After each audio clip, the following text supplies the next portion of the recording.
डाळिंब उत्पादकांसाठी महत्त्वाची सूचना. फेब्रुवारी-मार्चमध्ये रस शोषक किडींचा प्रादुर्भाव अधिक. फेब्रुवारी आणि मार्च दरम्यान डाळिंबाला येणारी नवीन फूट, बहार आणि फुलोराई यामुळे मावा, तुडतुडे, पांढरी माशी यांसारख्या रस शोषक किडी आकर्षित होतात.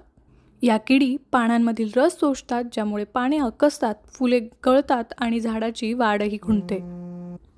किडींनी उत्सर्जित केलेल्या चिकट द्रवामुळे पानांवर काजळीसारखी बुरशी निर्माण होते.